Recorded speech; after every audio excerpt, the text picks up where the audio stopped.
What's up, everyone? This is that time of the year where I go over my favorite music. This video is doing albums. There's going to be another one covering songs, but I want to point you to www.collegesetlist.com. That's the website that a friend and I have created 5 years ago. This is the 5th year that we're doing it, and we have additional lists on there that I'm not making videos for, which is top 30 features, top 20 music videos, and top 10 biggest artists, as well as we have links to all the playlists and some more information as well. So I want to point you to that website. But today I'm doing the top 40 albums of the year. I thought this year in music was really great from both a mainstream underground rap perspective as well. I thought there was so much. And so I want to highlight these records. I'm going to go fairly quick through most of it, and then maybe around the top 15-ish, I'll start going into a bit more depth. But again, if you want to know more of the rationales as to why, go ahead and check out the website. I just want to make this video somewhat quick just to, have something to put out visually. So going into top 40, number 40, we have Bad Bunny, Un Verano Sin Ti. This is a record that a lot of people just love, probably be higher on a lot of other people's lists, but still want to shout that out. Number 40 is Bad Bunny. Number 39, Hikaru Utada, Japanese artist with Bad. Number 38, R&B artist Sid from Odd Future, and the album is Broken Hearts Club. Number 37, Rod Wave, doing everything that Rod Wave does. Nothing crazy, but he hits those spots and just kind of gets you. So that's Beautiful Mind is the project. Number 36, Loyal Carter, an album that my cousin put me on to. He's an artist from the UK, and it is Hugo. Number 35 is Taylor Swift, the artist that sold probably the most records in the first week, I think, and that was with Midnights, another solid record in her discography. Number 34 is Future, I Never Liked You. Number 33, Fouché with Softcore. This is an artist that I heard about recently. She was the only feature on the Steve Lacy album, and she also released a project this year that was, I thought, very interesting, but found myself going back to a decent amount. Moving on into number 32, we have Ka with the double album Language Arts / Woeful Studies. He continues to show why he has arguably the best pen in rap. Number 31 is Denzel Curry with Melt My Eyes, See Your Future. I have this on vinyl. It has the nice Obi strip. Denzel Curry has so much creativity in his music, and this project encapsulates that. Moving on into number 30 is Kenny Beats with Louis, mostly an instrumental project, sprinkled in a couple features with that throughout, but I thought that was a great project. Number 29 is Action Bronson, Cocodrilo Turbo. He is one of the most entertaining artists, musicians out. Number 28 is Beyonce with Renaissance. Shout out to Beyonce for delivering a great album to dance to. I know a lot of people have this in their top albums of the year. For me, it's at number 28. Number 27 is Bea Badubi, Beatopia. Always been a fan of her music. I've seen her live a couple times, and the album that she put out really took us into her fantasy world. Number 26 is Black Thought and Danger Mouse, Cheat Codes, one of the better lyrically dense projects of the year. Number 25 is FKA Twigs with Cabra Songs. A different direction than she's previously gone, but I'm here for it. Number 24 is Rock Marciano and Alchemist with The Elephant Man's Bones, project a lot of underground heads have been waiting for, and they did not disappoint. Number 23, an album that came out recently, Metro Boomin, Heroes and Villains. Got a slew of artists that Metro has typically worked with in the past, such as Future, Weeknd, Don Toliver, and a couple others, and he really created this cinematic masterpiece. Number 22 is Nas with Magic. This project came out at the end of 2021, but was too late to make that list, so I'm putting it here. Most people would probably put KD3 over it, but I am one of the few that actually preferred Magic. I think it had a bit more of the lightning in a bottle effect, but shout out to KD3 as well. Great album. Number 21 is Harry Styles with Harry's House, one of my favorite pop records of the year. Moving on to the top 20, we have Pusha T, It's Almost Dry. Half of it produced by Ye, half of it produced by Pharrell. Pusha T knows what he's doing. He's in his veteran bag. Number 19, debut album from Brent Faiyaz with Wasteland. So something I've been looking forward to for a while. And he brings that mature, I guess, toxic energy. And he killed it on the project. So number 18 is Drake, Honestly Nevermind. A lot of people have very different opinions about this project. I am one of the people that actually thoroughly enjoyed it. It was a great summer soundtrack. Number 17 is Mavi, Laughing So Hard It Hurts. Very lyrically dense project, very soothing and calm. And as someone who is in a similar life stage, I guess, still navigating different things around the world, but starting to make sense of things, I felt like this was an album I could relate to in some ways. Number 16 is Billy Woods Church. This was the second album that he released this year. He's just one of the best rappers, bringing in so many different metaphors from history to personal anecdotes. I feel like you really have to read the lyrics to try and even understand. Otherwise, you're kind of lost. But even if you're lost, it still sounds good. Number 15 is Lancey Foe, I think you pronounce his name, and that's Life in Hell. Moving on into number 14, we have Westside Gunn with 10, and he kind of plays like DJ Khaled almost with the way that he curates all the different artists that appear. But he definitely raps his share of verses and doesn't get overshadowed. But the way he was able to bring all these different guests from Ghostface and other members of Wu-Tang to Black Star with modern faces like A$AP Rocky. Just great to see all around.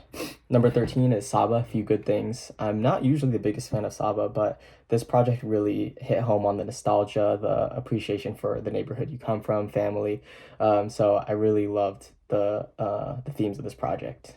Number 12 is Brockhampton, The Family. Very Brockhampton fashion to have the lead member, Kevin Abstract, release a solo album dubbed under the group's name, talking about why the group broke up. And I still thought it was really good. Number 11 is Gunna DS Forever, one of the better trap projects of the year. Gunna comes through on the melodic flows, and the production was great as always. And yeah, I just think this album was something I would go back and listen to quite often. Moving on into the top 10. Number 10, we have The Weeknd with Dawn FM. Came out at the very beginning of the year, and the 80s synth pop sound is not typically like something I'm like, oh, like, yes. But, oh, yes, now I'm playing. This was actually a really good album, though, and sonically, it was very cohesive in the way that After Hours was a little bit less, and this one, he fully leans into a new sound, and I love it when mainstream artists take experimental routes, and this one, I think he killed it. Really excited to see where he goes next. Number 9, I have JID with The Forever Story, one of the most technically gifted rappers out right now. He can do the fast flow like Eminem without sounding like Eminem, but he could also lean into a more trap sounding bag, and he showed off that he could sing on this album too, especially on songs like Cody Blue 31, and he was able to tell his story. Number 8 is Stormzy with This Is What I Mean. I really liked the more drawn back sound that he had. I know a lot of people like his drill sound more, but I really liked him leaning more into a soul and R&B flair. I think it worked really well. You could really hear the emotional conviction that he has for his faith, for the woman that he was with. It just comes off very authentic. Number 7 album that just came out right before I was making all these lists. That is SZA, SOS. So maybe there's a bit of recency bias in here, but I think this album is built to last. It's 23 tracks, but doesn't skip a beat. She tries new experimental sounds out, as well as sticking to things that are the R&B soul contemporary sound that she's usually done, and kills that as well. And she tells her story of her being basically lost at sea. Number 6, Steve Lacy, Gemini writes, this was a project I didn't know I was going to enjoy so much.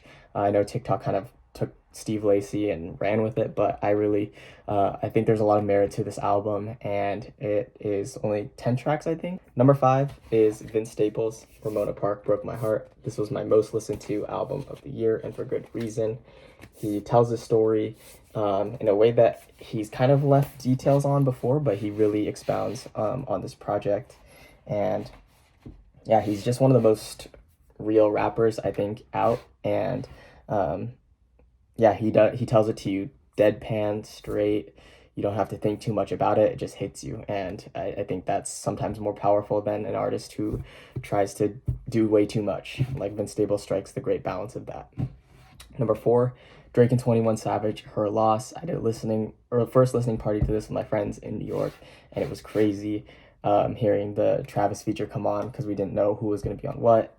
That was just a really fun experience, but I kept listening to the album over and over, and I feel like this is Drake delivering on what fans had been hoping he would do for the last few years, and 21 Savage was the perfect person to accompany him doing so.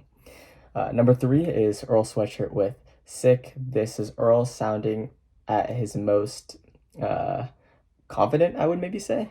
Not quite as slow as some rap songs was, and a lot more upbeat tracks, but he still is able to touch on all these different topics and themes, doing what Earl Sweatshirt does, which is being a poet, talking about his truth, still being kind of funny here and there though, reflecting on his life since the pandemic and also having a kid. And anytime Earl drops, I'm always here for it. So that's number 3. Number 2 is Kendrick Lamar, Mr. Morale and the Big Steppers. It's been a long time since Kendrick's last project, 2017, I believe, and he came through with this album that sounds like a therapy session, and that's basically what it is. He admits that he's not doing this to be like the prophet of the rap game, or to put on a show. Like, it is all his inner monologue coming out into one, on letting all of the imperfections and the flaws and the desires that he has. It's all coming out onto this project that some might say is disjointed in places, but I think that's kind of the emphasis of it. It's not like the cinematicness of Good Kid, Mad City, or the perfect political tale that you see on To Pimp a Butterfly. This is him letting his imperfections shine, and I think that is an extremely human and respectable thing that Kendrick Lamar needs to get out there. So I love it for that. And finally, the number 1 album of the year, Billy Woods, Ethiops. This project is so good. Yeah, there's so much to unpack on this project, from touching on Zimbabwe and political history, where he has lived for a bit of time, as well as some other history about Jamaica, America, New York, as well as his own personal feelings that he's dealt with regarding generational trauma, racism, so many heavy topics, and he juxtaposes that sometimes with dark humor, or with very just sad, vivid imagery. And it is all so complex that I've watched multiple reviews on it, read multiple reviews, and even those things barely begin to scratch the surface. The way that he flips from word to word and rhyme pattern to rhyme pattern is just like you could get lost on a wormhole in one way and never be able to find your way back. So it's taken so many listens to try and unpack this thing, and I feel like I still have so much to go. And the production from Preservation really makes this thing flow from track to track to track. And that's what I really love about albums as a whole, is the way that it's able to carry that theme throughout. And Billy Woods and Preservation both tackle that from a lyrical standpoint as well as a production standpoint. So there you have it. That is my top 40 albums. Again, www.collegesetlist.com to check out my top 3 tracks for each of the albums, as well as a written blurb, and check out all the other lists that are on the site. Leave a like if you enjoyed, comment down any of the albums that I missed that were also your favorites, and then check out the top songs that's going to be up shortly on after or before this video as well. And I'll see you guys more next year.